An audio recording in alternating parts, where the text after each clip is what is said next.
ሰላም የዩቲዩብ ቤተሰቦች እንዴት ናችሁ? ሞቅ ያለ መጥበሻ ላይ ትንሽ ዘይት አደርጋለሁ። ከትፌ ያዘጋጀሁት ሽንኩርት አለ። እሱን ትንሽ እሳት እናስነካውና ያዘጋጀሁት ካሮት አለ። በጣም ቆንጆ የሆነ ምግብ አብረን እንሰራለን። ተከታተሉ።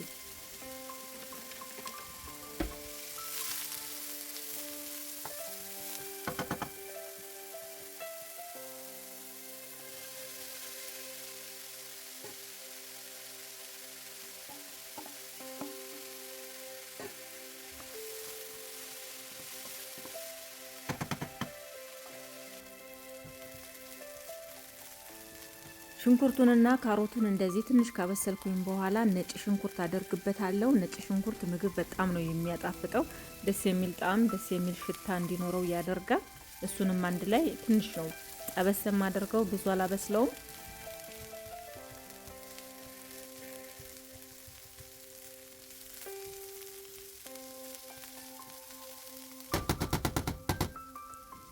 ቀጥዬ ያዘጋጀሁትን ቀይ ቃሪያ እጨምራለሁኝ። ቀይ ቃሪያ ያደረኩት ሆነ ብዬ ነው። ጣዕሙም ቆንጆ ነው። ከለሩም በጣም የሚያምር አይነት ነው የሚያደርገው። እናንተ ግን አረንጓዴውን ቢጫውንም መጠቀም ትችላላችሁ። ቢጫው ግን ከለሩ ብዙ አይወጣም ከካሮት ጋር ስንሰራው። እሱም ቆንጆ የሆነ ጣዕም አለው። እነዚህ ከለር የሆኑ ቃሪያዎች በጣም የሚገርም ቴስት ነው ለምግብ የሚሰጡት። እሱንም ትንሽ እንደዚህ አንድ ላይ ከጠበስኩትኝ በኋላ የሚፈልጋቸውን ግብአቶች ደግሞ እጨምራለሁ።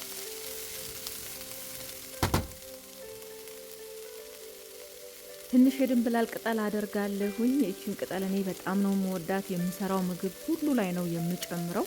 እናንተም እንደምትወዱት እርግጠኛ ነኝ።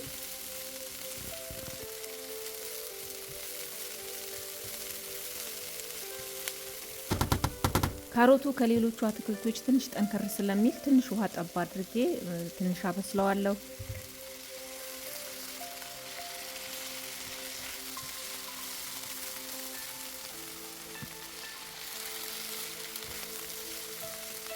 ካሮቱ ይህንን ያህል ከበሰለ ይበቃዋል። የሚፈልጋቸውን ቅመሞች አሁን እጨምራለሁኝ። ጨው እጨምራለሁ በመጀመሪያ። ቀጥዬ ደግሞ የበርበሬ ሽክሽክ የሚመስለው ወይ ደግሞ ቺሊ ፍሌክስ እሱን አደርጋለሁኝ። ብላክ ፔፐር፣ በርበሬ፣ ፓፕሪካ፣ እርድ፣ ሌሎችም የምትፈልጓቸው ቅመሞች ካሉ ማድረግ ትችላላችሁ። እኔ እነዚህን ተጠቅሜያለሁ። ምግቡ ግን በጣም ነው የሚጣፍጠው።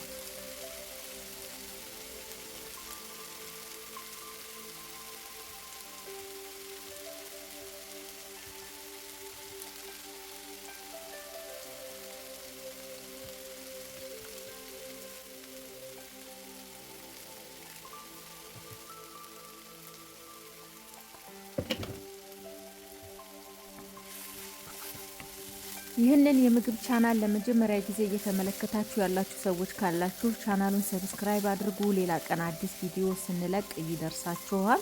ቻናሉንም ሰፖርት አድርጉ። እያያችሁ ያላችሁም ሰብስክራይብ ያደረጋችሁን ሁሉ እጅግ አድርጌ ያመሰግናለሁ።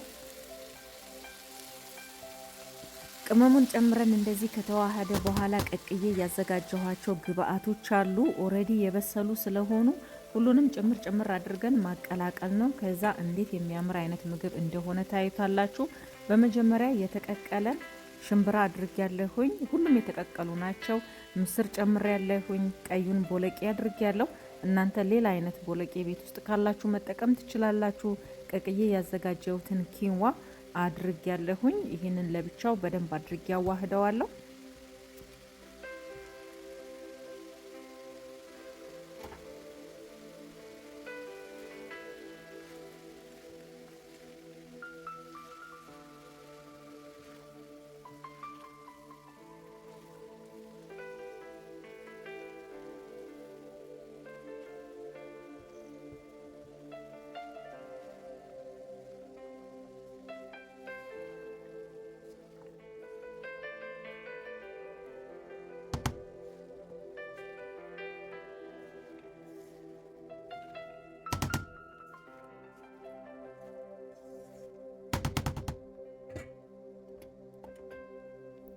የመጀመሪያው ይህንን ይመስላል። በኪንዋ ነው ያዘጋጀሁት። ቀጥዬ ደግሞ በራይዝ ያዘጋጀሁትን እናያለን።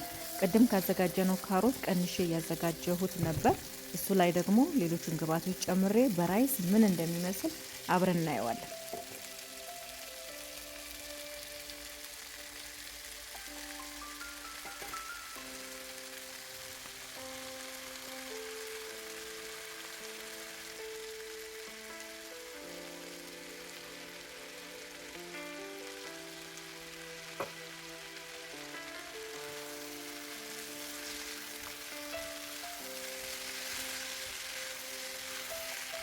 በራይስ ሲቀላቀል ይህንን ይመስላል። በጣም ነው የሚያምረው። እንደውም ከኬንዋ ይልቅ ሞር ከለሩ ይሄኛው ያምራል። እንደዚህ ሰርታችሁ የማታውቁ ከሆነ ሞክሩት። ስራ ቦታ ይዞ ለመሄድ በጣም ቀላል ነው። ልጆችም ካሉ ለልጆች በጣም አሪፍ ነው። የተለያየ ቢንሶች ስላሉት ወደውት ሊበሉት ይችላሉ። ለአዋቂም ይሆናል። አሰራሩም በጣም ቀላል ነው። እንዲሁም ደግሞ በጣም ጤናማ የሆነ ምግብ ነው።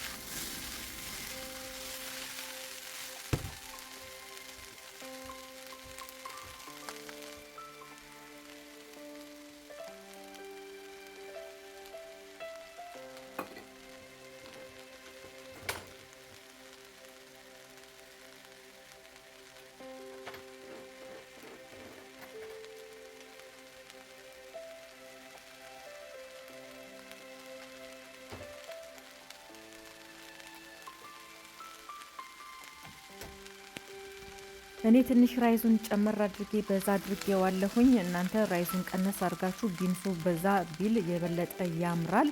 እንደሱ አድርጋችሁ አዘጋጅታችሁ መጠቀም ትችላላችሁ። ራይዝ የምትወዱ ከሆነ ደግሞ ራይዙን ትንሽ በዛ ማድረግ ነው።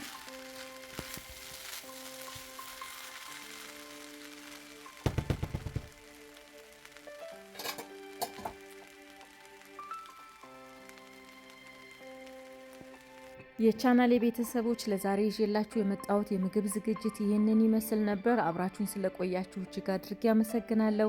በቀጣይ በሌላ በአዲስ ቪዲዮ እንደገና እስከምንገናኝ እግዚአብሔር አምላክ በነገር ሁሉ ከሁላችሁም ጋር እንዲሆን ምኞቴ ነው። አመሰግናለሁ። ባይ